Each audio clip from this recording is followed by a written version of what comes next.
जब दुनिया अमेरिका बनाम ईरान, इस्लाम बनाम पश्चिम जैसे ब्लॉकों में बटी हुई हो तो भारत जैसे देश को क्या करना चाहिए?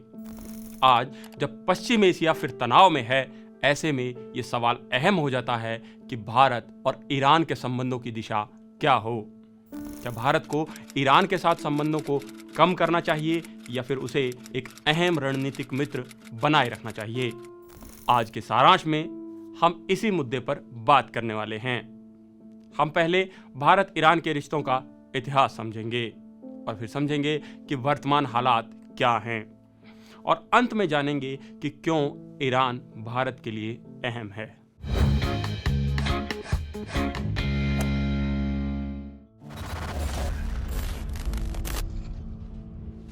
भारत और ईरान के बीच सांस्कृतिक, व्यापारिक और भाषाई संबंध सदियों पुराने हैं। फारसी भाषा ने भारतीय प्रशासन और साहित्य में गहरा असर डाला। भारत में रहने वाला पारसी समुदाय भी ईरान की जमीन से निकला है। दादा भाई नौरोजी से लेकर जमशेदजी टाटा तक इसके उदाहरण हैं। महात्मा गांधी से पहले दुनिया भर में नौरोजी जातिवाद और साम्राज्यवाद के विरोधी की तरह जाने जाते थे। वहीं जमशेदजी टाटा का नाम प्रमुख उद्योगपतियों में शामिल है। जवाहरलाल नेहरू ने तो भारत और ईरान को बचपन में बिछड़े भाई तक कहा था। It was Jawaharlal Nehru who depicted Iranians and Indians as brothers separated in childhood, who rediscovered each other through the memory of a common musical tune. Bharat दुनिया का तीसरा सबसे बड़ा तेल आयातक देश है। ईरान भारत को लंबे समय तक रियायती दरों पर तेल बेचता रहा है, और खास बात यह रही कि भुगतान रुपयों में होता था, डॉलर में नहीं। 2019 में अमेरिका के दबाव में भारत को ईरान से तेल आयात बंद करना पड़ा।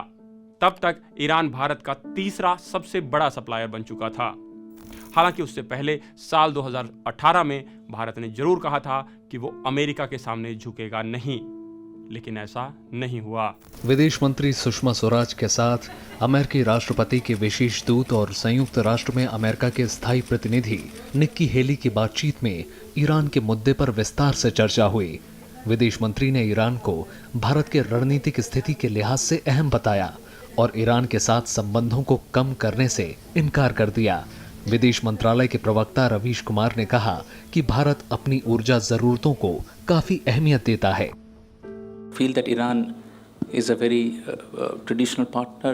We have historical civilization linkages with Iran. As far as we are concerned, we will take all necessary steps, including engagement with relevant stakeholders.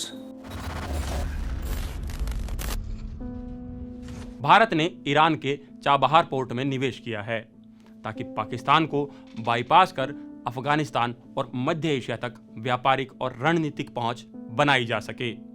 ये पोर्ट ईरान, भारत और अफगानिस्तान के बीच एक त्रिपक्षीय समझौते का हिस्सा है। Chabahar is important for its fishery sector and will act as an important trade center connecting South Asia, Central Asia, Middle East. India is involved in plans to build a railway line from this place to the mineral-rich region of Afghanistan. INSTC यानी international north south transport corridor, Bharat, Iran और रूस का ये एक संयुक्त project है जो भारत को मध्य एशिया, यूरोप और रूस से जोड़ता है। ये रूट चीन के बेल्ट एंड रोड इनिशिएटिव का वैकल्पिक रास्ता भी है और भारत की रणनीतिक स्वायत्ता के लिए बहुत जरूरी है।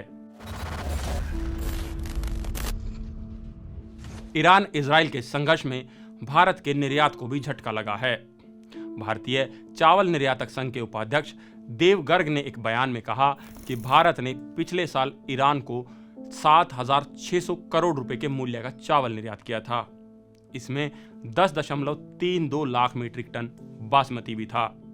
हालांकि मौजूदा तनाव के कारण निर्यात में भारी गिरावट देखी गई है। ये गिरावट पिछले साल की तुलना में 70% की कमी को दर्शाती है। इतना ही नहीं, करीब 1300 करोड़ रुपए का भुगतान भी अटका हुआ है।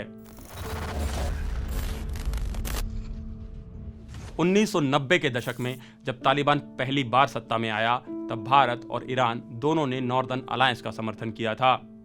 आज जब तालिबान फिर से अफगानिस्तान पर काबिज है तो भारत के लिए ईरान ही एकमात्र ऐसा रास्ता है जिससे वो अफगान भूभाग में रणनीतिक मौजूदगी बनाए रख सकता है।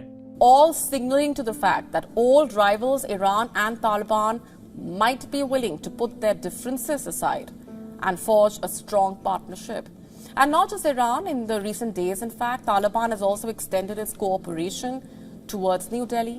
On January 8, in a statement, Afghanistan's foreign ministry had said, and I'm quoting, in line with Afghanistan's balanced and economy-focused foreign policy, the Islamic Emirate aims to strengthen political and economic ties with India as a significant regional and economic partner, quote unquote.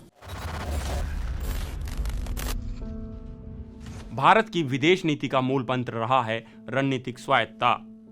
Bharat ने Iran के खिलाफ America या Israel की line नहीं अपनाई। इस संतुलन के चलते भारत सऊदी अरब, संयुक्त राज्य अमेरिका, इजराइल और ईरान सभी से रिश्ते बनाए रखने में सफल रहा है, फिर चाहे उनके आपसी संबंध कैसे भी हों। जैसा कि मोदी जी ने सदन में एक बार कहा भी था, आज भारत ने अपनी जगह बना दी है और भारत ने पैलेस्टाइन और इजराइल के बीच में तनाव होगा, लेकिन पैलेस्टाइन इजराइल दोनों हमारे दोस्त हो सकते हैं। सऊदी अरेबिया और ईरान के तनाव होगा, लेकिन सऊदी अरेबिया और ईरान दोनों हमारे दोस्त हो सकते हैं। सही कहा, संतुलन बहुत जरूरी है, चाहे विदेश नीति हो या पत्रकारिता। शक्ति का संतुलन होना ही चाहिए, जैसे कि हमारी पत्रकारिता, जिसमें संपादकीय स्वायत्तता हमारे पास और उसे बनाए रखने की चाबी आपके पास है। जब तक आप हमें समर्थन कर रहे हैं तब तक हमें किसी गुट की जरूरत नहीं, और आप चाहते हैं कि आगे भी हम ऐसे ही बने रहें तो हमें समर्थन करते रहें। भारत के लिए ईरान को दोस्त बनाना रणनीतिक, व्यापारिक और सांस्कृतिक रूप से जरूरी है। अगर भारत को 21वीं सदी में वैश्विक ताकत बनना है तो उसे अमेरिका या इजराइल के दबाव से ऊपर उठकर ईरान जैसे देशों के साथ स्वतंत्र और व्यावहारिक रिश्ते रखने होंगे। साथ ही ये भी जरूरी है कि इन देशों के बीच आपसी संबंध भी ठीक हों, जैसा कि नवदीप सूरी कहते हैं। It is in our interest to see this conflict de-escalate. It is in our interest to use whatever limited good offices we have on all sides to try and bring this to a resolution. आपको ये video कैसा लगा हमें जरूर बताइए। धन्यवाद।